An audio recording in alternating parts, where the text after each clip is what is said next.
I want to go over with you the brachos, because our emphasis is on tefillah and kavanos of the brachos, the Shem Tov, and so on and so forth.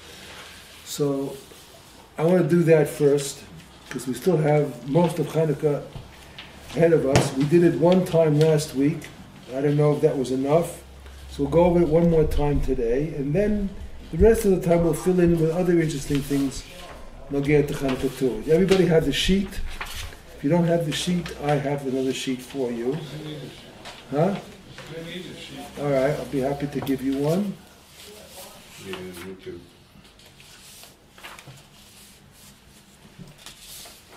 Here's one. Need another one? Yes, please. Okay.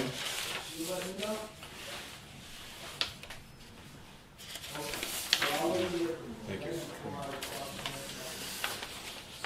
All right, so I hope that we're taking the time. I hope you will use it. I myself, I take a sheet or some kind of a sefer that I have at the time that I'm lighting the candles. I just don't say the bracha and light. I look into the sheet, I look into the sefer, and I have the kavanas while I'm doing it. That's the purpose of our preparing it now, so you should be able to apply it tonight when you light candles and the rest of the week as well.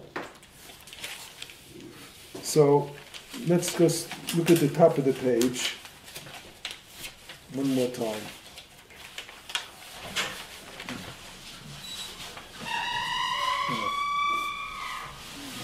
Do you have the sheet that we gave out last week? No. Okay. Here it is again. Thank you. And Thank you. I hope that you'll use it from this night on for the rest of Chanukah. Have it with you when you light the candles. It'll be easier for you to remember everything. Okay, we're doing it one more time. This is applied practical Judaism, not just theoretical. All right, let's understand one thing. There are various levels in the existence. There are spiritual and there are physical. In the physical world you have things which are finer and things which are thicker. You have such a thing, liquid, and you have solid. Liquid is finer, it's more delicate, and solid is much more physical and tougher. So in the spiritual world, you have the same thing. There are higher levels, and there are lower levels in the spiritual world. Where does the spiritual world and the physical world meet? Where do they meet? When does that happen? When did the Big Bang happen? That's the question now. We have to understand this. There's a physical and a spiritual. The truer and the more long-lasting is the spiritual. It's not affected by the sun and the moon and the weather and so forth. It's something which is there. It's just there. I heard once a person who wasn't even Jewish. He was in what we call clinical death. And he came back down, so to speak, after he was revived. And he says, I can tell you one thing. I can tell you one thing. After going through what I went through, he was clinically dead. I can tell you one thing. The true world is not this one. That I can tell you. When you get up there, you know that that's the truth. This is all a facade. It's a fake. It's a cover-up. That's the true world. And there's so much going on up there. We, are so far away from it. Far away from it. This is one of the most important ideas of Judaism, to be able to be in this world and still think about that world all the time. That's what most of the real Judaism is. To have, yeah, go ahead. What should we think about the next world? The first, that there is a world up there, and we have to, that it's there, and we have to reckon with it.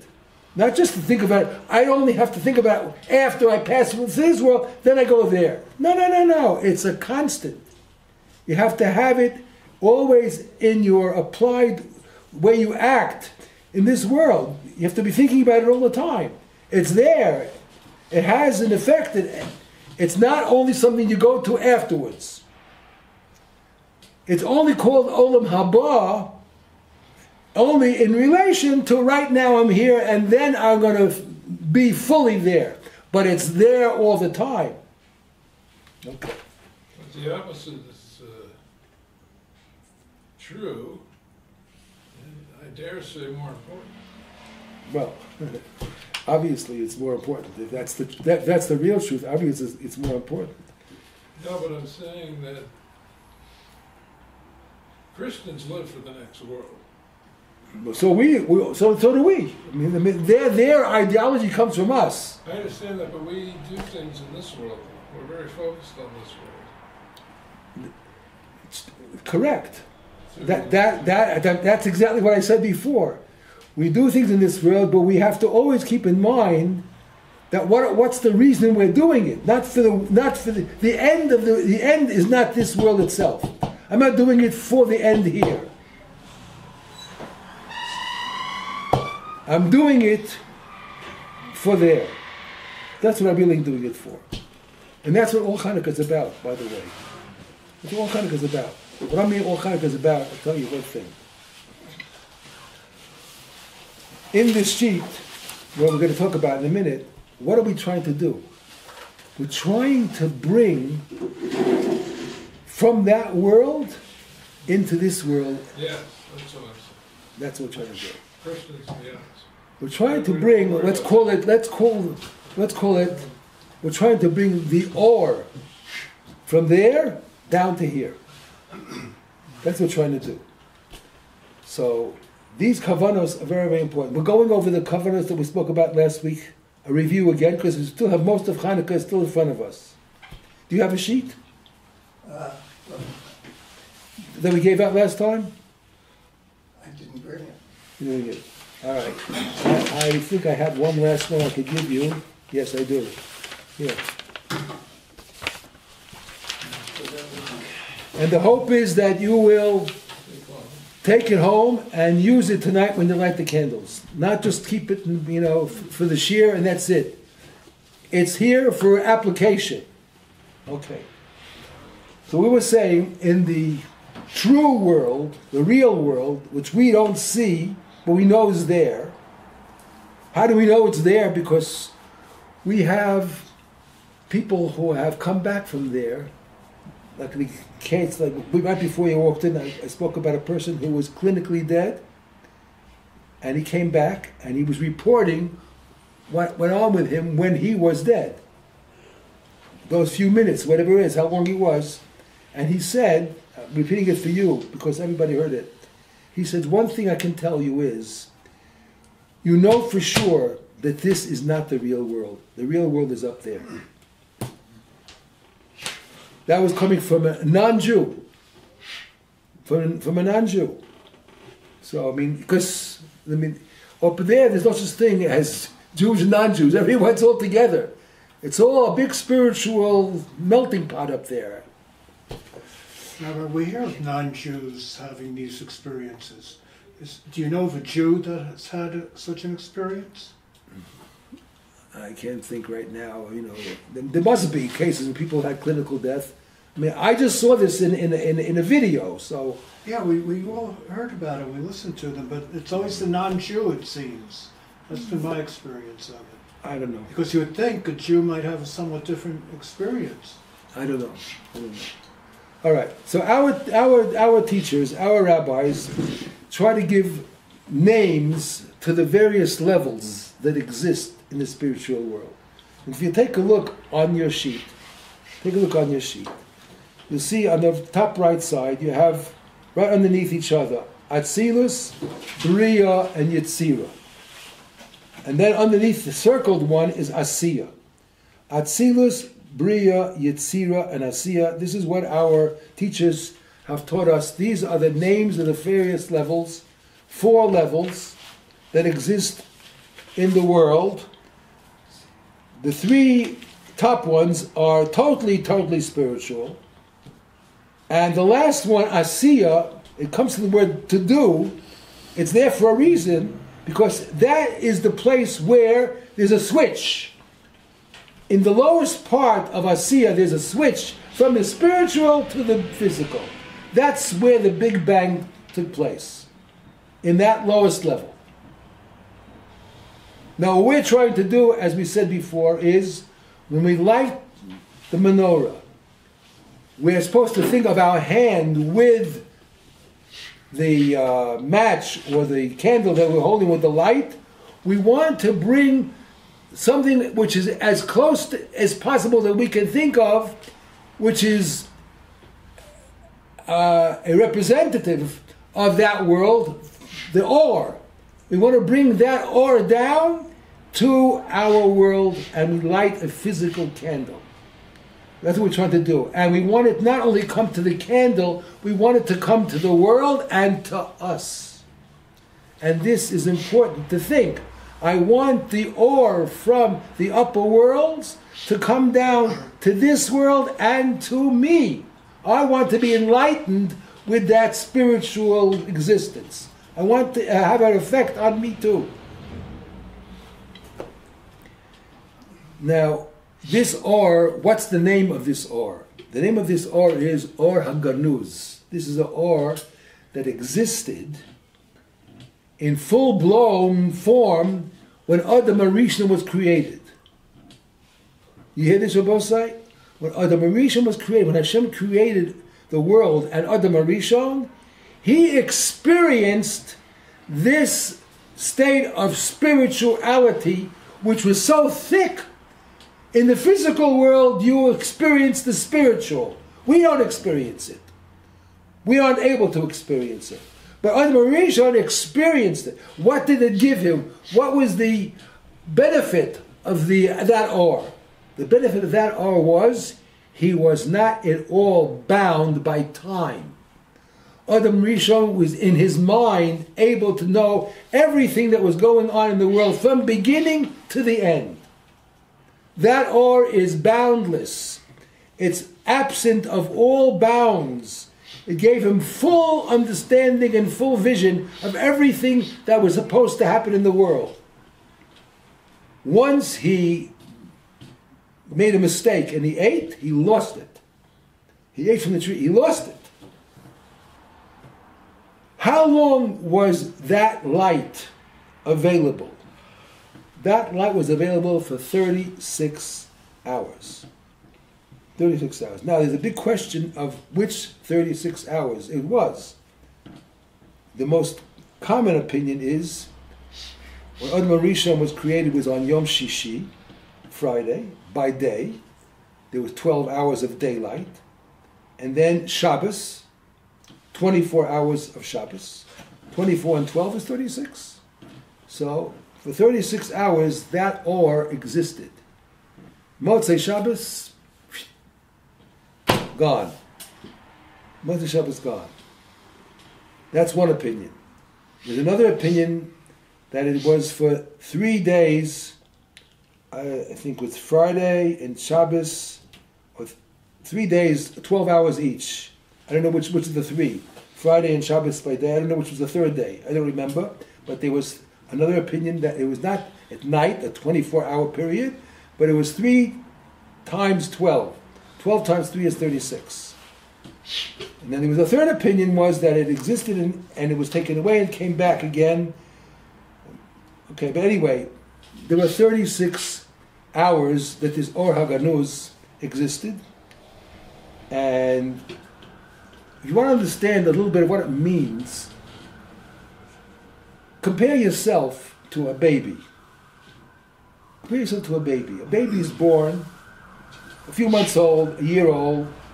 What is this? 2 years old. What is the scope of his mind? What is the scope of his mind? It's extremely infantile. Very, very limited. All he knows is what's around him. That's all. His mommy and his tati and his bottle of milk. That's all he knows. That's the scope of his grasp. His immediate self. What's around him. Compare yourself, the minds of mature adults, to that of a child. If we take that, your intelligence, our intelligence, and put it into a child's mind, wow. There would be an explosion for that child. A child having that intelligence of a grown human being. Let's just give us a little example of what we're talking about. So Adam HaRishon had the vision, the knowledge of the entire spiritual world, everything. And time didn't mean anything to him. He knew everything from beginning to the end, just like Hashem. There's no such thing by time by Hashem. Avar, Hoveh, Ve'osid is all one. There's no such thing as time in Hashem's mind, so to speak. No such thing as time. Time is a construct. It's a fake. It's made up of the way the moon and the sun and the stars circulate one around the other. That's why we have time. It's really, not true. If you go out into outer space, it's dark all the time. Complete, it's always dark all the time. You have illumination from the stars. Otherwise, it's totally dark. There's no sun and moon going around. So, Rabbi, you're saying we'd have space? No, I'm talking about space. Bounded by time. I'm not talking about space. I'm talking about time now, not space. But I'm saying we have space unbounded by time. Space will not contain time anymore, you're saying. I didn't mention space at all. I didn't mention space. Why? Well, we have two dimensions. Yeah, space is something which is physical. I mean, it's yes. It's an area. It means space means area, right? Something which just fills up the air. What space is? I meant outer space. Over there is no such thing as time. We understand it. So this is where Adam HaRishon was able to envision. This is where Hashem's world is. There's no such thing as time. No avar, hoveh, ve'osid. It doesn't exist. It's only something which is a construct. The way the world was created, we have therefore what we call time. That's about this. All right. So this or, as we're trying to say, take your intelligence of a mature adult, put it into a child who's 1 year old, put it into his head. An explosion. He won't be able to believe, what am I doing here, taking with a bottle of milk? Oh, I'm wasting my time with this narishkeit, a bottle of milk? When I know all this, just imagine what would be for us if we had this Or HaGanuz. If we had this Or HaGanuz, the world would be a totally different world. Nobody would live like they are living now. Everyone would live totally different. So what we have is a very, very great fortune. And we have to be able to zero in and take advantage of it. This Or, which was hidden away after Adam HaRishon sinned, comes back in sparks. It's available for the people who make themselves a proper vessel to absorb it. When did it come back? Chanukah. And some say it's only available, because it's so precious, it's only available for the first half hour after Hadlakas Neos. That Or. That's why it's very important to light on time. The first half hour, some say. And that's when you're standing by the menorah. That's the time when we should sit down and say Tehillim, and say, as we said the other day, Yosef B'Seiser. I do it every night. Say the Hinoam Yosef B'Seiser 7 times consecutively. As Baal Shem Tov says, from the Ramban, this is a Shmirah, very important Shmirah. And you could say other bakashas of Tehillim. Also to say, some say you should say Mizmor Shir Chanukah Habayis LeDavid during that time. But any case, it's a time which is a tremendous Eis Ratzon, the time of lighting candles, and bringing down from that Or that or haganuz, that very, very, very precious ore, which was taken away from the world because of the Chet of Adam Rishon, comes back Chanukah time, and also Leil Shabbos and Leil Yontif, when you make Kiddush, some say Hadlakas Neros then too. You light candles Friday night, Leil Yontif, and Kiddush. That ore is available, but you have to be a person, as I say, who is a proper vessel. It's all available, but if you're not there, it's not going to go into you. You've got to be there, and I don't mean physically. I mean you have to be mentally prepared for it. You have to look for it. You have to want it. If you make yourself, Hashem, I'm here, fill me up, then you'll get some of it. Get some of it. It has to be appreciated. It has to be sought after. Then you can get some of that ore. And it's extremely, extremely precious. Therefore, as I said, some say it only stays for a half hour during the Hadlakas Neros of Chanukah. That's why people are so makbid to light on time. They don't even know the reason. Oh, because it's the mitzvah. No, there's something much deeper than that. And the depth is that special ore is available only for the first half hour. Because it's so precious, it can't stay alone, can't stay around. Rabbi, in reading the Tehillim, is there a certain order? Any order you want. Any order you want. Okay, so you have the candle, it's lit, and you're looking in, and you're saying the bracha, and when you say Baruch Atah Hashem, remember, Hashem, very important, every bracha gets its value because of the Shem Hashem that's in the bracha. That gives the bracha its energy, its power to implement things, to make things happen. It's the Shem Hashem that's in the bracha. That is the source of energy that makes the bracha work.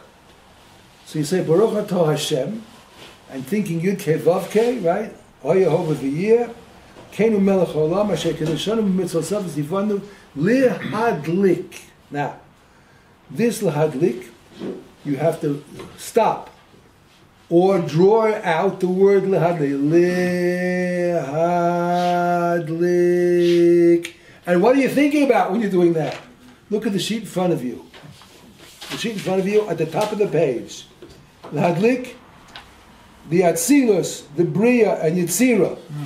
The first three levels, the high levels of spiritual worlds, which is spelled out to the left of that. Yud Hey Vav Hey, Yud Hey Vav Hey, slightly differently, with a Vav, Aleph Vav instead of Vav Yud Vav.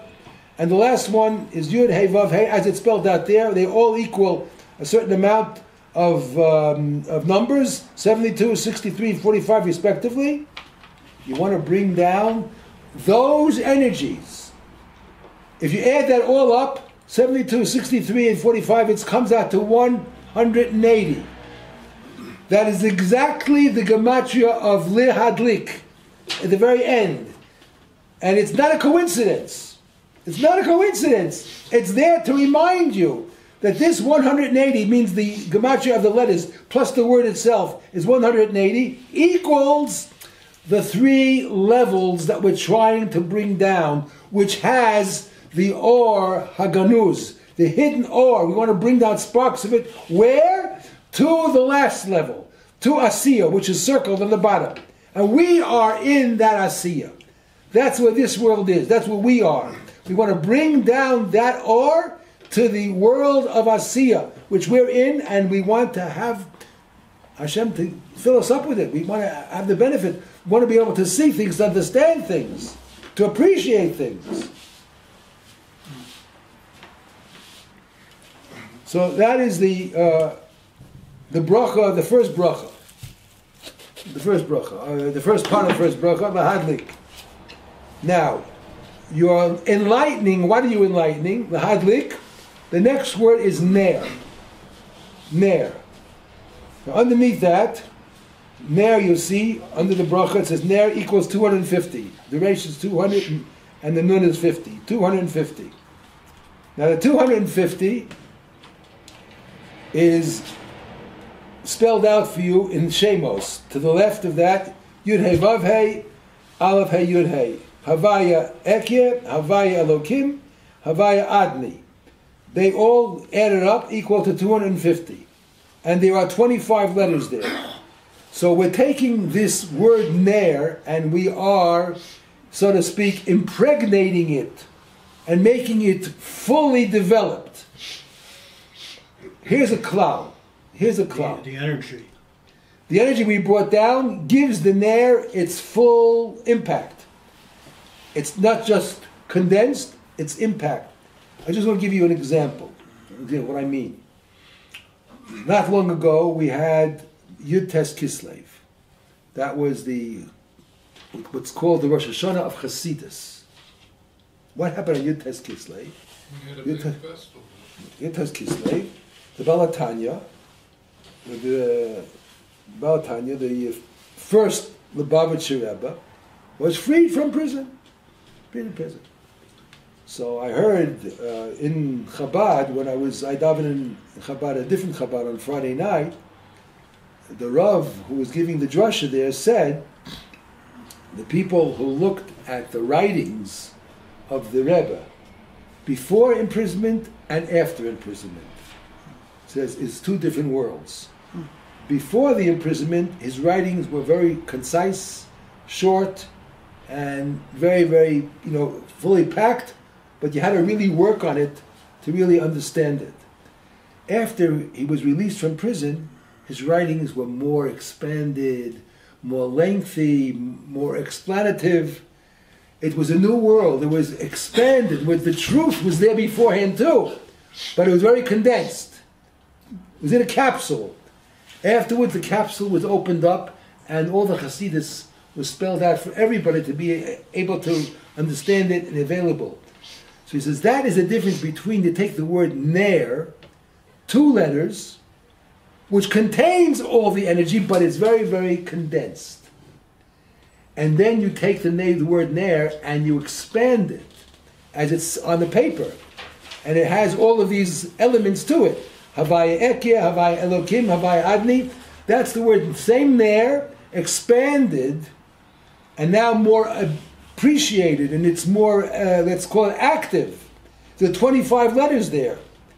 So the Ner became now an active Ner because it was imbued with the energies from above. So the Ner now is able to be its full potential. Because it has now the energies that we brought down with the word lahadlik. Now the Ner is expanded and it has all those shemas. And that's what it says. Ner chanu chaf hey. Chanu means they rested. What rested? The energies from above were traveling down. We were the ones who were instrumental in bringing down those energies. They're traveling and they rest. When do they come to rest? Chanu kaf hey. Kaf hey is 25. There are 25 letters in all of those names that you just rest on the left side. Havaya Ekir is 4 and 4 is 8. Then you have it to the end, Havaya Adni, another 8. 8 and 8 is 16. And then you have in the middle, Havaya Elokim, it's 17. So you have, all those add up to 25. So that's what you have done when you said Lahadik Ner Chanukah. You have accomplished all that. And if you do that tonight, I will be very, very happy. If my talking is going to have some application, you're going to use it. That's what we're here. This year is officially about Shem Tov Shia on the Kavanot. So here you have Kavanot on the bracha. I explained it, and it's very easy. All you have to do is do it. That's all.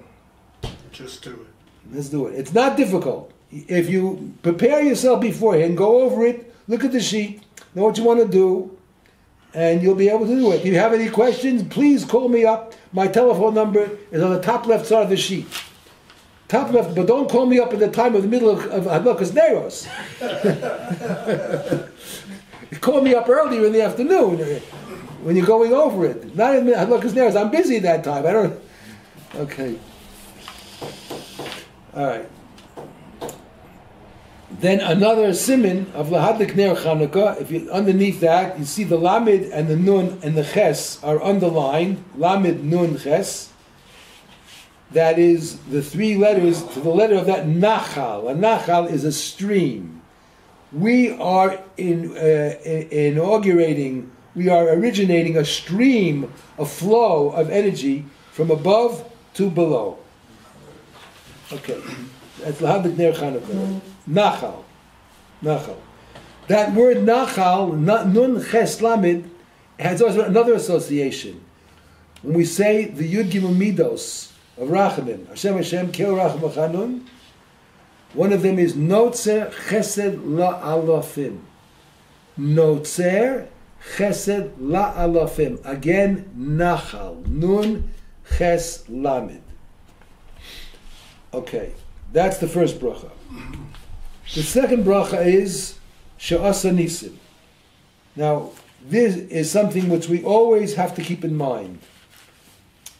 Whenever we try to do something which is going to raise the level of spirituality and of Kedusha in the world, there's always something which is trying to block it. There's always something which is trying to block it. Because if we're too successful, then it's going to become boring. There's got to be always a milchama. Until Mashiach comes, there's always a milchama between the good and the bad. It's something which is a constant. There are times when the good is successful to a certain degree, and the bad is just by the wayside, just enjoying it too, but they don't want to tell you anything about it because it's beneath their pride. But they also are happy about it. That was in the time of Shlomo HaMelech. The time of Shlomo HaMelech was one of the best times of Klal Yisrael existed until he had trouble later on in his Malchus. There were other periods of time in history also when the Jews had a relative, very good period for many, many years. And the evil was very, very, very minor and by the wayside. But it's never going to be totally annihilated until Mashiach comes. So we have to worry about that not also. When we're doing this, there are what we call kochos of din. These kochos of din, they are the complete antithesis of chesed and rachamim. They always want to make trouble. They always want to put blocks or destruction. So we have to, at the time of lighting, we have to take them in consideration too. Reckon with them and put them down. Apply something to them which will put them down. Make them quiet. Make them be by the wayside and just be there but not to cause trouble. How do we do that? With the bracha She'asa Nisim. Take a look at the page underneath that. She'asa Nisim, what is the point of this? Lahamtik hadin. We want to sweeten the din. We cannot destroy the din, but we can sweeten it to quiet the din. How do we do that? With kavanah. Again, with kavanah. Words plus kavanah. What are the words? She'asa. She'asa is split it up into two. The shin ayin is she'ah, and the last part sa, the shin hey at the end underneath that. So the shin ayin is 370. How do you get 370? You take the word el, aleph lamed, and you expand it, as we spoke about before, giving it more operational ability, not to be condensed into a capsule, but take the aleph lamed and spell out the aleph. Aleph spelled out is aleph lamed pei, and the lamed is lamed mem dalit. You take that word el and spell it out. But how do you spell it out? In your mind only. When you say she'ah, you think el, which is aleph lamed pei, lamed mem dalit, times 2, twice. That comes out to 370. So you're using those energies of kale. Kale is an energy of chesed. It's chesed. And chesed is what sweetens the din. Where's the din? The din is in the last 2 letters. She'ah, sa. Shin hey. What is shin hey? Shin hey is the Shem Elokim, spelled out. Aleph lamed pei, lamed, the hey yud, mem mem. Elohim, That is the midah of din, and then again written regularly, Aleph, Lamed, Hey, Yud, Mem, without expansion, comes out, to add that all up together, it comes out to 305. So the Shin, Aleph, the Ale, which you have to think of when you look at the sheet, the Ale doubled over is going to now sweeten the din. And they're all just like there are two ales twice, there are two dins. One is expanded, one is contracted. Aleph Lamed Hey Yud Mem, and the Elokim underneath that, that's 305. The Shin Ayin is going to sweeten that. So we always have to remember, whenever we try to do something of Kedusha, we want to bring some enlightenment, we want to bring some elevation, we have to worry about this. There shouldn't be anything that's going to try to trip us up, try to stop us, try to put a roadblock to stop us from doing it. And we take care of that by saying the second bracha. Sha'asa Nisim. And the kavanah is on the Sha'asa. All right. So that's that. Okay. Now, underneath that, we have here another important thing. Before you even come to the lighting of the menorah, before you're making any brachos, you have to fill up the cups with oil. Now, Shemen, represented by the Beis Yud Tes, this is what we call the Aleph Beis of Atbash, where each letter on one side of the Aleph Beis is represented by a letter on the other side of the Aleph Beis. Like for instance, the first letter of the Aleph Beis is Aleph, on the other side of the Aleph Beis is Taf, so that's called At. The second letter of the Aleph Beis is Beis. On the other side of the Aleph Beis, the last letter next to Taf is Shin. So you have this called this At Bash. The Aleph, Taf, Beis, Shin. So here you have Shin. Shemen is represented by a Beis. That is a Beis using the At Bash combination. The second letter is Mem. If you work it out, you'll see a Mem is represented by a Yud. And the third letter, Nun, is represented by a Tes. So, Shin, Mem, Nun is represented by Beis, Yud, Tes. Why it's hidden that way, I don't remember. Don't remember why it's hidden that way. But the Shemen is always a indication or a source of Chachma. We always associate Shemen Zayis, with Chachma. So we're talking about bringing down enlightenment into Chachma. Maybe they want to disguise it. I don't know. I don't remember the reason why they used the Beis Yud Tes to represent the Shemen. But when you put the Shemen into the cup, this also requires a kavanah. What's the kavanah? As you're putting the oil into the cup, you think this: Ba ya tit. Ba ya tit. With a kamatz, another kamatz in the tes.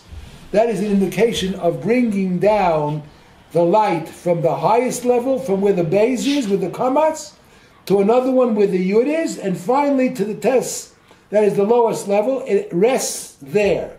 It rests there. So you see, I wrote it out on the side, going from the keser all the way down to the left, where the shechina is. That's the shva underneath the tes. So that's very simple. Just when you're adding the oil, you're saying ba yotah, and then you put in the oil, and you say that in your mind. You want to bring down oil, and you want to make the oil able to burn and bring down the ore from the upper worlds to the lower worlds, and no reason why you shouldn't want to get from that ore. Okay. So any questions? Any questions? And afterwards, of course, we said you say, after you finish lighting, sit down, say V'hinoam, Yoshev B'Seiser, 7 times in consecutive order, and it only takes a few minutes. It's Kedai. It's Kedai. The Baal Shem Tov, the Shem of the Ramban says this is a Shmira for the entire year. But when we say a Shmira for the entire year, don't think that we don't need other Shmiros. We always have to have other Shmiros. We have mezuzah on the door for a Shmira. We wear tzitzis, also it's a Shmira for us. We do all kinds of things which provide Shmira, and we need the Shmira, because Jews who are doing mitzvahs all these negative energies are always looking to trip us up. And we need Shmir to protect us from spiritual attacks or from physical attacks as well.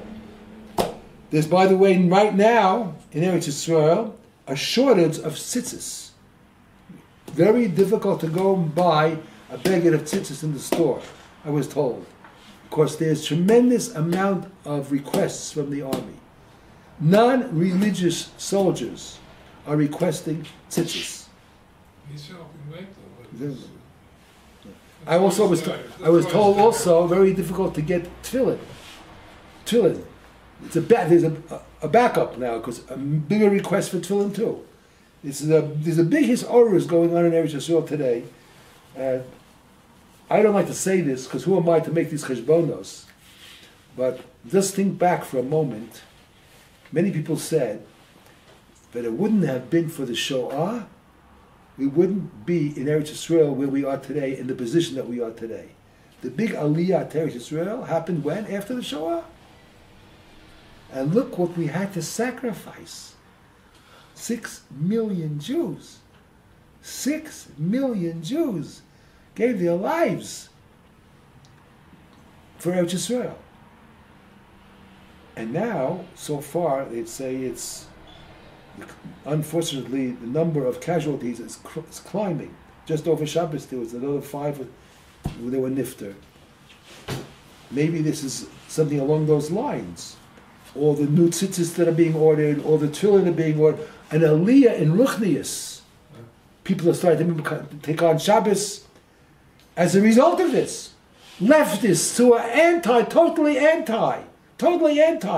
This, what is it called, Moshav or Kibbutz Be'eri or something like that down there in the south, they brought a Sefer Torah into the kibbutz. It was a totally leftist kibbutz. Nothing to do with Judaism at all. They brought now a Sefer Torah into the kibbutz. Imagine that. Tremendous hisorah is going on. It seems that, I don't know, it seems this way, using this example from what the Shoah did, made the Aliyah in Eretz Yisrael become what it is today. We're still benefiting from that Shoah. The big Aliyah that happened, people started to go to Eretz Yisrael, and the Aliyah in Ruchni is going on today is a result of this war. People are waking up to the fact that their Judaism means something. It's not just you just born a Jew and you just live like you want. The Judaism is now becoming active. It's becoming operational. Becoming much more in their minds. This is the way Hashem works. I don't know, the cheshbon is here. But that seems to be the pattern.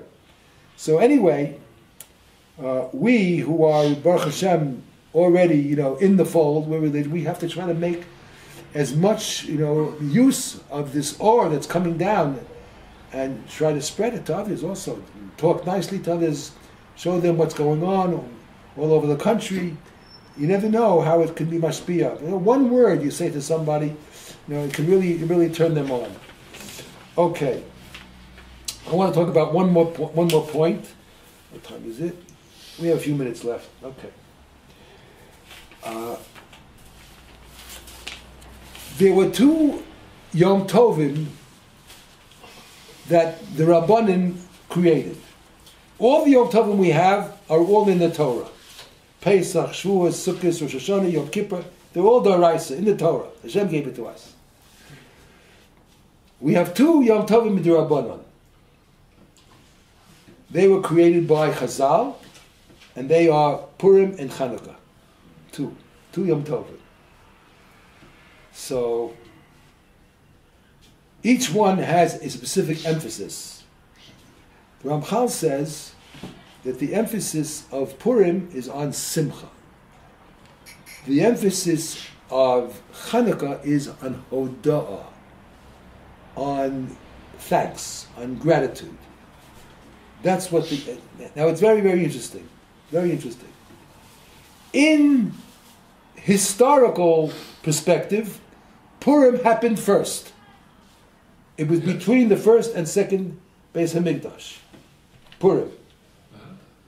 Malchus Purim. Between the first and second. Correct. In Babylon?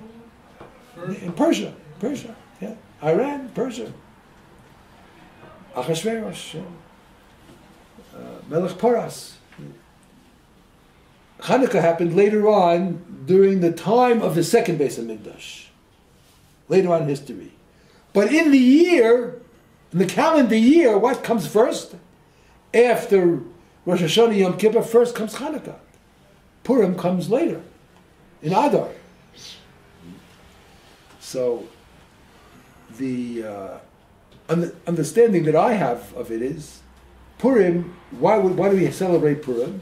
Because Amalek, Haman, what was his plan? Lahashmid, laharog, ula'abed es kol Yehudim. Another Shoah. That's what he wanted. Another Shoah. And he bribed Achashverosh. And Achashverosh was masking. And he gave him his ring, bribed him. Okay. But of course, obviously, it didn't work. But that was so. Therefore, to celebrate that, we have Simcha. Simcha is something which takes in the entire person. You eat and you drink. Adolo Yada. But Purim has nothing. Chanukah has nothing to do with food. It became, because there was a Chanukah Hamizbeach where you have korbanos, it became also a time for Chanukah parties. You eat latkes, whatever it is, you eat donuts. But originally, Chanukah was made only for one reason, lehodot, hodah. And that's where we say the Avanisim right after Modin, in Hodah. And in Birchas HaMazon, in the bracha of No'odelecha, in the second bracha. Now get this, Rabbi Said. This is very, very important. Very, very important. Take the name of our people. What is the name of our people? Yehudim. We are Yehudim, correct? What is the shoresh of the word Yehudi? Hey, Vav, Dalid. Yehudi, it's Yud, Hey, Vav, Dalid, and a Yud at the end. Right? Yehudi. Jew. A Jew is spelled Yud, Hey, Vav, Dalid, Yud at the end. Yehudi. The shore is Sodom. Huh? The shore is Sodom. Right. At the beginning, at the end, you have a Yud. That Yud is Shem Hashem, right? Beginning, at the end. What's a Jew? Where do you start and where do you end up with the Yud? But in the middle, what do you have? Hod. Gratitude. You have to be thankful that you are surrounded on both sides by a Yud at the beginning and the Yud at the end. And in the middle, it's you. And what you have to do is appreciate that, recognize it, hakaras hatov, and express it.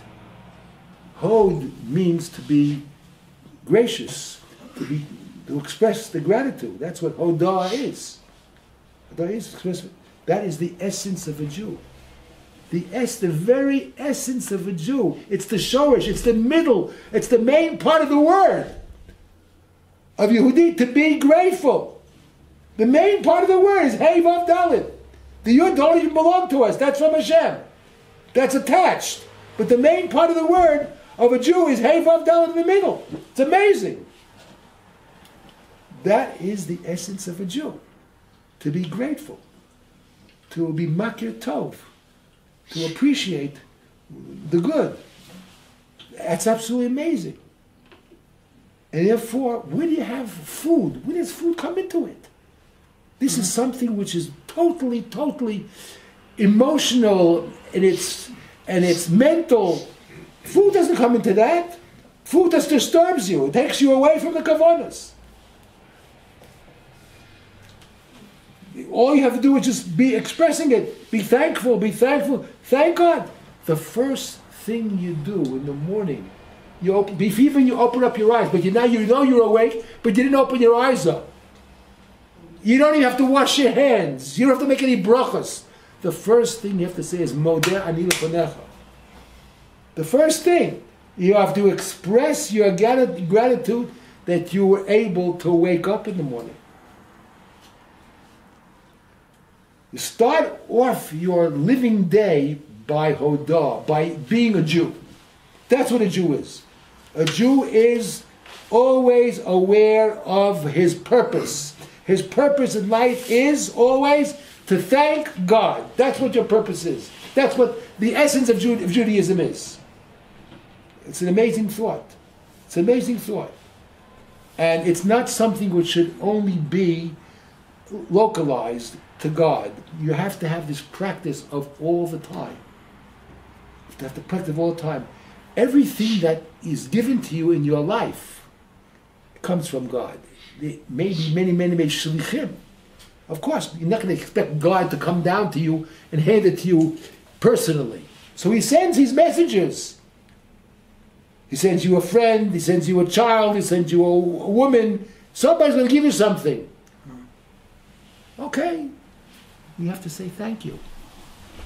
When you say thank you, you have to realize that you're really not thanking them. You're really thanking Hashem. That's important. Therefore, it's important to say thank you for the most insignificant thing. Somebody gives you something, even if you pay for it. You paid for it. So it's mine, I paid for it. I have to say thank you? Yes. You have to say thank you. Anything you got in this world came to you from Hashem. He's what is your end and your beginning. The Yud on each side of you. Everything comes from Hashem. You wake up in the morning, you have to say right away, Moda Ani. So anything during the day that comes to you also is in need of an expression of thanks. Very, very important. So you can imagine why on a calendar year, Chanukah comes before Purim. You're going to go start off the year with eating and Adelo Yada and get drunk and all that. First of all, you have to know who you are. After you know who you are... Before you get drunk. Before you get drunk, right. That's the first thing. That's why in the calendar year, Chanukah comes first. You have to know who you are, what your purpose in this world is. When did the eating part start with Hanukkah? Later on, the Ramah comes along and says there's Chanukah's and Mizbeach. You know how Jews are in the Gullus. In the Gullus, you know, everything we do has a simcha, always has something to do with it. The Bris Milah has a meal. Sudas Mitzvah. Pidyon Haben has a meal. Chassan has a meal. Everything has a meal. So we can have a celebration without a meal. Shabbos Kodesh, a meal. 3 Sudas on Shabbos. Everything has a meal. Why should Hanukkah be any different? So that's the, so you eat latkes. But that's not what really Hanukkah is all about. That was just for the people who don't understand anything, that they have to have a meal in order to be happy, so we let them have a Sudas mitzvah. But they have Sudas mitzvah also. It should be in the framework of Hanukkah, so it's already kosher. It's not just stam fressing.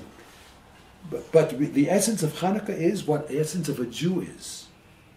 That's what the essence of a Jew is. A Jew is Hod, Yehudi. Yud, Hey, Vav, Dalet, and a Yud at the end. God at the beginning, God at the end. And it's very interesting. The Yud is the smallest letter of the Aleph base. What is the smallest letter of the Aleph base? That's your beginning, that's your end. It should teach you one thing: humility. Humility. You have to realize what you really are is nothing compared to what Hashem is. You have to be thankful for the fact that you exist. Be thankful for that. But remember, your beginning and the end is a Yud. It's supposed to teach you humility. When you're thankful and grateful, that means you realize that you're not it. You have to come on to others. The way the world works is no man is an island. Who said that? Edgar Allan Poe? Famous poet. When I was in school in America. No man is an island. Some famous poet said that. Never heard that before? No man is an island? Yeah, I heard it. Yeah. Google search sometimes. What does it mean? There's a deep thought behind that. You cannot exist in the world by yourself. You must come on to others to help you live. So that means you have to be humble. So that's another part of what being a Jew is. To be a humble person. Remember, your beginning and your end are a yud, the smallest letter, to remind you of all that. So all this is included in Chanukah. You have good Torah to say over at the parties that you go to. That's it. Rabbi? Kol Torah. That's it. Kol Tuv Torah. Yeah, go ahead. All